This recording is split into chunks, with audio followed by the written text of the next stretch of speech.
Rock Talk. Ladies and gentlemen, please give a nice big round of applause from Iowa, but adopted by New Hampshire, U.S. Congressman Steve King.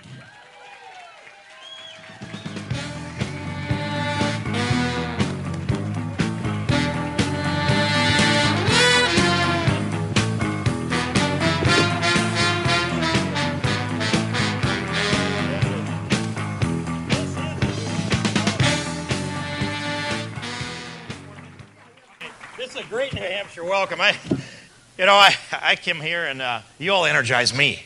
And this thing works both ways. I am jazzed up. I get to call Jeff Chittister a friend. I will tell you that if you go to my office in Washington, D.C., you'll see a wooden sign up there right behind my desk that says, "Live free or die." That's thanks to Jeff and Matt Chittister that's there. And John Stark beat us to that. Iowa has the less masculine version of your state motto. Ours says, "Our liberties we prize and our rights we will maintain." Not the same level of conviction as "live free or die." But when I hear Jack talk, it energizes me. And, if we're not willing to stand up at some point and fight for our rights, when you say you're ready to eat the last few Delta Smelt, I actually thought I'd put them in a jar and drink them. But we need to defend our freedom. And in my growing up years, listening to my father in a law enforcement family, as Jeff said in the introduction, one of the things that he said to me was, he had the poem memorized that so matters this day. And by the rude bridge that arched the flood, their flag to April's breeze unfurled, there the embattled farmers stood and fired the shot heard round the world. That's today.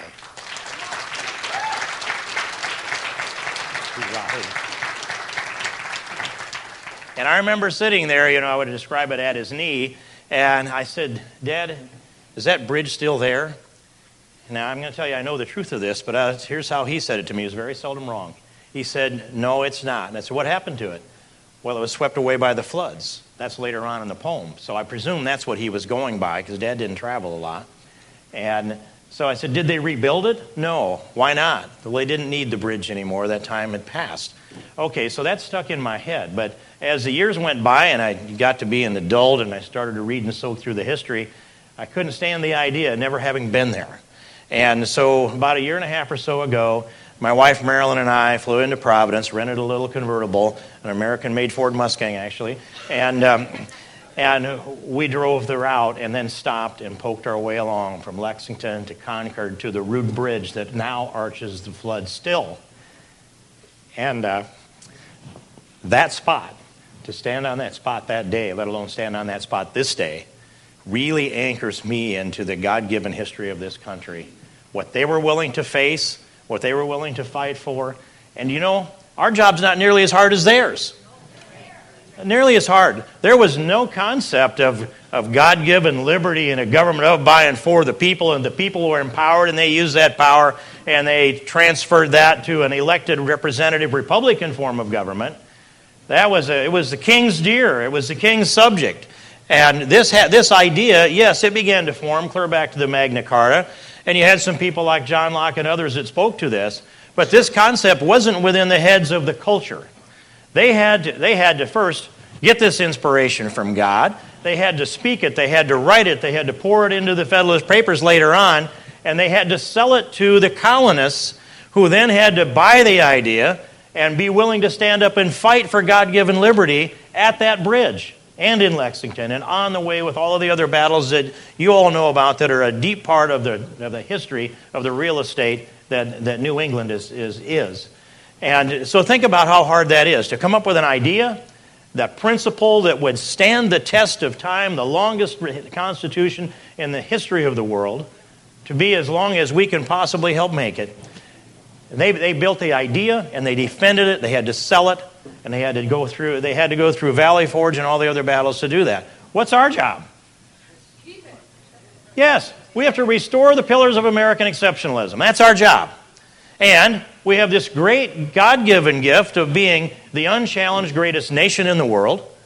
And so we have the strongest economy the world has ever seen. It's slow now, but it's got a GDP like the world has never seen. We have more technology. We have more capital. We have more know-how. Any problem that could ever been solved in the history of the world, we're in a better position to do so than anybody ever was. And you can go back to the Greeks and the Romans. You can go anything that came out of Western Europe, which too often the left wants to emulate what they do. We have those tools to work with. And what's the barrier in the way? If we don't solve the problem, if we don't commit the capital, if we don't generate the resources, if we don't deploy the know-how, it's a political barrier in the way. And what is that political barrier? Well, it is the enemies of freedom that are in the way. It is the people who worship at the altar of Karl Marx and their descendants and their affiliates that are our enemies. There is good in the world and then there's evil in the world. And those two forces have been clashing for a long time. And it took place in the Garden of Eden. It took place time after time after time with these temptations. And so we need to believe in who we are. Now, just a week ago, I found myself sitting in Berlin in negotiations with some of the members of the German Bundestag, and they had brought to this dinner a French intellectual. His first name was Francois. Now, I know, sounds a little ironic. You actually speak French a little better here than we do in Iowa. You're the mountains, we're the prairies. But in any case, we do have Des Moines, that was French. And but this Frenchman, Francois, he was there to give us his intellectual lecture to our luncheon, and I'm sitting across from him as essentially the chair of our delegation. And so he began to tell us a whole lot of things, but in it was, he said, China is now a superpower. You need to accept the idea that China is a superpower. You're not the only superpower anymore. There are two superpowers in the world, China and the United States, and there's nothing you can do about that because their economy is growing, yours is shrinking, and he doesn't want to talk about the shrinking population, but that's another piece of the demographics we need to think about. And so this meeting needed to end. And I don't have time to dig down through all his books, all his papers, and all his lectures that nobody challenged. So I just got up and I said, well, if China is a superpower and there's nothing that we can do about it, then America shall become a super-duper power.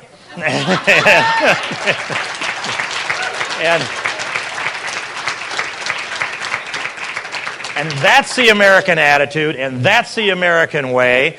If anybody says to us we can't do it, we say, I'll show you. And we will. And we have a good lot of ways to do that. I just want to touch 3 points here on policy points, and maybe I'll slow down or maybe I won't, but Betsy really hit this thing well. Things we must do. Full 100% rip it out by the roots repeal of Obamacare without hesitation.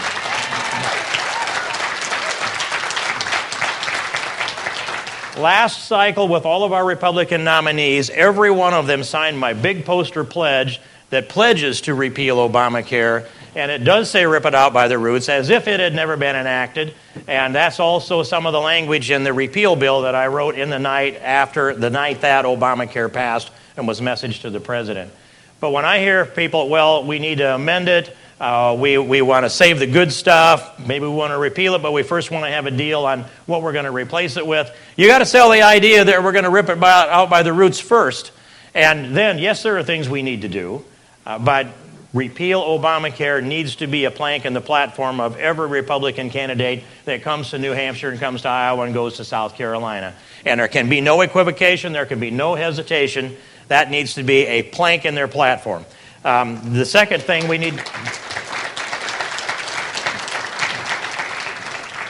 The second thing we need to address is, and this country is struggling along because there are people that benefit, Republicans and Democrats on both sides of this, and that is, we need to fix this immigration problem here in the United States. Now, I have a certain number of rules that I think we should live by if we're going to fix immigration. And as Jeff said, I grew up in a law enforcement family. I'm steeped in this Constitution and the Declaration of Independence. I have great respect for the rule of law. The Constitution is the supreme law of the land. Any law, if we don't like it, if it doesn't work for us, our job is not to ignore it, not to allow a president to usurp the Article 1 authority out of the Constitution and make up laws he sees fit. You've got to go to the Congress and ask the Congress to change the law. And if you don't like the supreme law of the land, it's a steep, high bar, then you amend the Constitution. But you do not ignore it, you do not define it away, and you don't tolerate a president that decides he's going to claim Article 1 authority. So, the essential point here is, with all the things that have happened, the ignoring of and the refusal to enforce immigration law, we've got to restore the respect for the rule of law. And now, you've not heard one word of criticism of Ronald Reagan in the last 3 days, and I've sat in on almost all these speeches.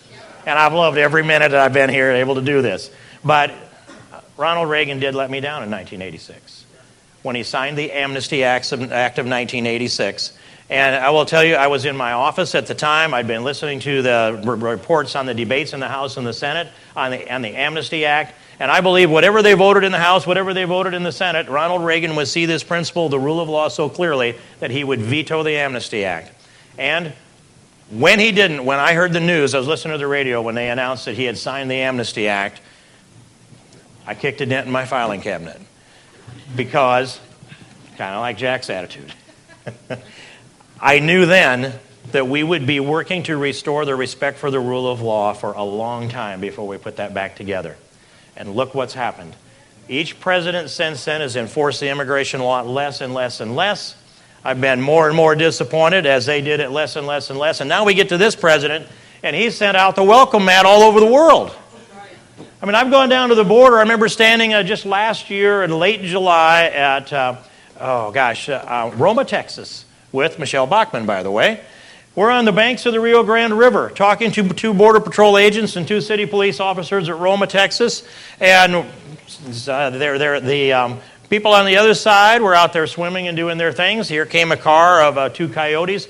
They got an inflatable raft out of the trunk, pumped it up with one of those old bicycle-type pumps, took it out there and set it in the river, put a pregnant lady in the river with her 2 bags of her goodies or her property, and they ran this raft across the river, brought it up against the shore of the United States. One of the coyotes got out, helped her out, handed her bags. They got back. The 2 coyotes then took off with the raft. They left her standing on the bank on the U.S. side. They went back, deflated the raft, folded it up, put it in the trunk, and drove away. She stood there and patiently waited because the service wasn't so great in America that day. It happened to be that they brought her over on purpose during a shift change. And so those 2 Border Patrol agents, they were getting off duty, so they went back to their station.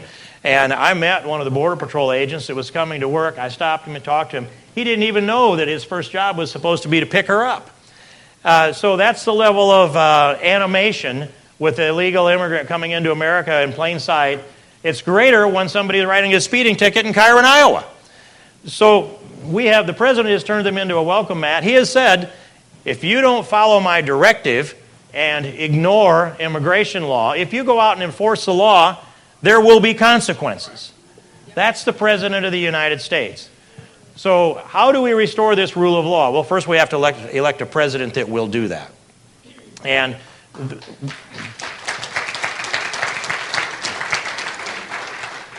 I have a bill that I think is one that's universally good for all of this, and most of all that is in place that we need.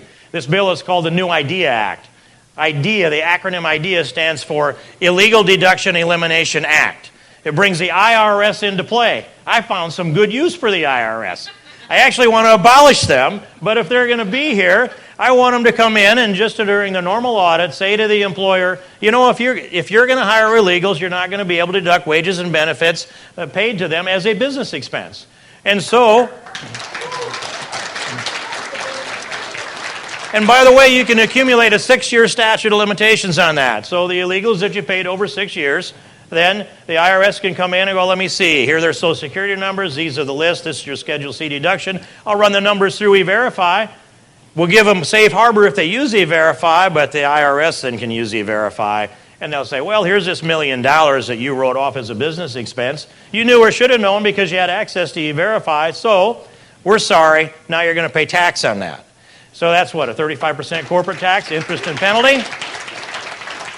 Let it be a business decision. Then you don't have to rely on the rest of the federal government to show up and do a raid. The employers will fear the audit, and they will clean up their own act. New Idea Act. All right, I better keep moving on here. I need to say some things about radical Islam. We are fighting an ideology. We must defeat the ideology of radical Islam. Now, we've defeated ideologies before. I mean, we wiped out 3 of them in half a century during the 20th century.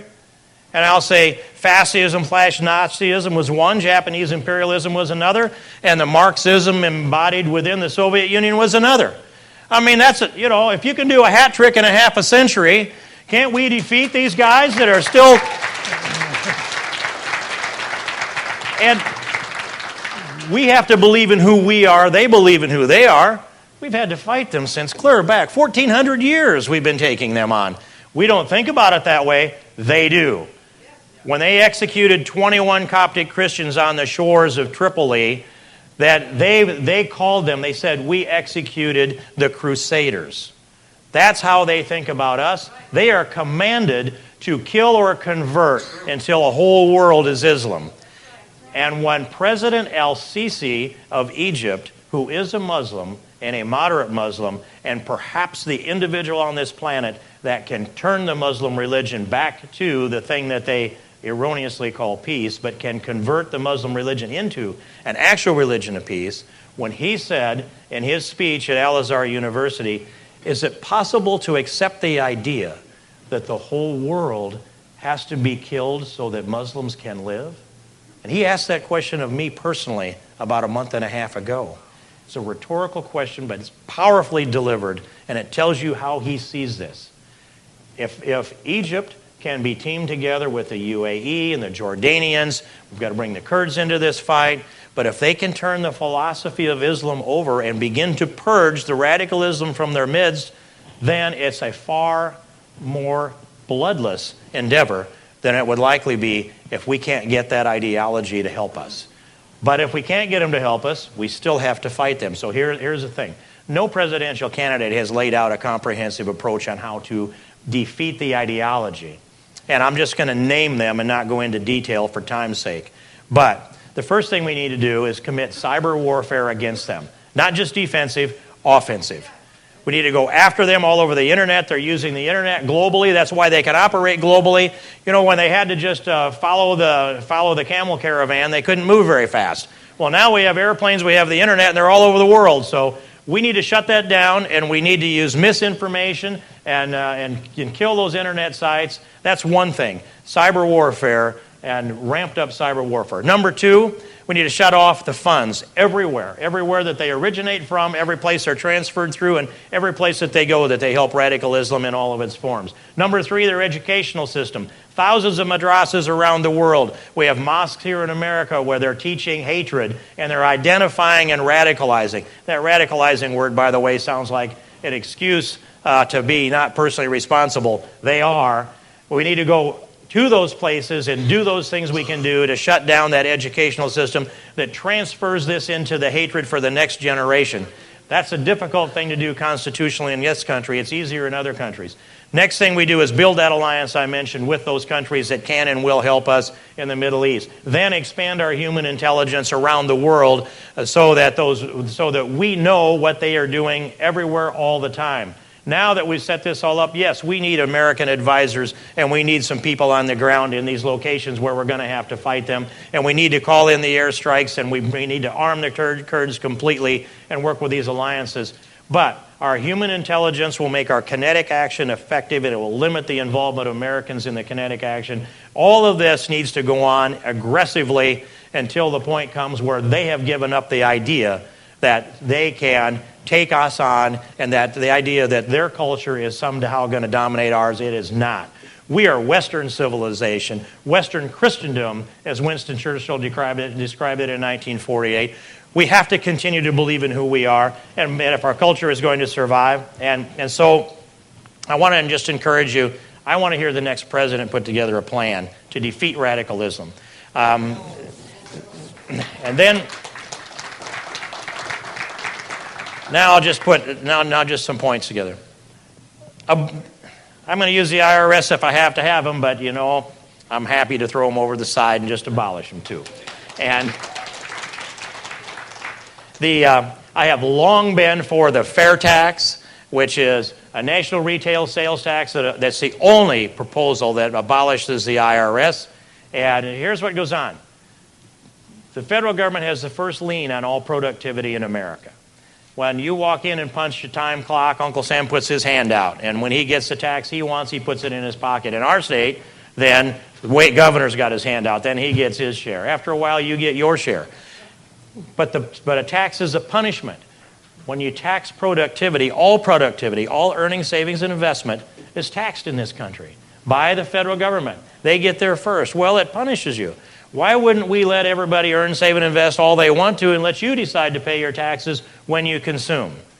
Now, I'll just shorthand this. I had Alan Greenspan pick me apart on this one day, eye to eye, just like Betsy and me. And I said, challenge me on anything I'm weak on. And I went through the whole list. And he said, well, you left out it provides an incentive for earnings, savings, and investment. Add that to it. Keep saying all the things you're saying. So okay, here's the shorthand. The fair tax, H.R. 27, does everything good that everybody's tax policy does that is good. It does them all, and it does them all better. End of story, okay? Long story, but that's it, compressed. Fair tax, let's transform this economy, fix the balance of trade, give you all that you earn, give you your freedom, and end the IRS so we would have never heard of Lois Lerner if I'd have had my way. Balanced budget amendment to the United States Constitution. This Congress has no discipline. You need to discipline the United States Congress by amending our Constitution and doing it the right way. Then, school choice. You know, with the federal government forming a curriculum and constantly taking our tax resources and trying to tell us that we all shall fit into one square and there's only one way to educate kids, parents are the ones that need to make that decision. Let's just put that money into a single check, and I will call it a voucher, staple that check to the kid's shirt collar, and point to the parents and say, get that child an education. Done. All schools will be improved with competition. So, a strong national defense, which I've pretty well addressed, but then it comes down to this.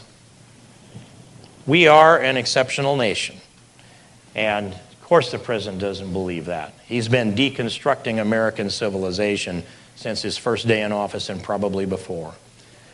But we love our country, and we didn't know our place in history. And our place in history is a continuum that goes back to Moses and beyond.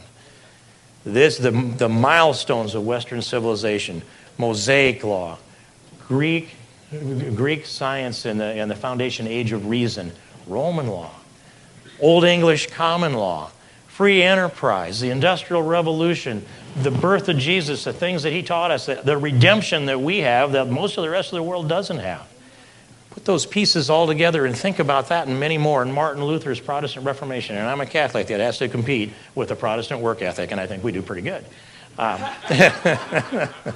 Pull that all together and think. It came over here to this continent at the dawn of the Industrial Revolution with unlimited natural resources, at least we thought at the time, and we're learning again, they aren't as limited as we thought.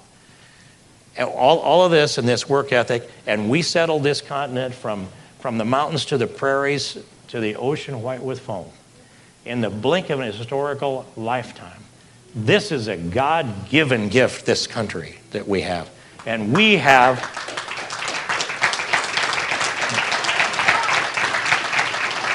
a duty to deliver in our generation, in our time, on a task that's not as hard as our founding fathers were faced with.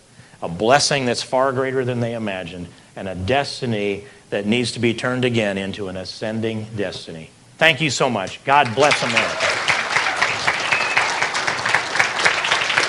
Thank you, Fran. Thank you so much, Congressman.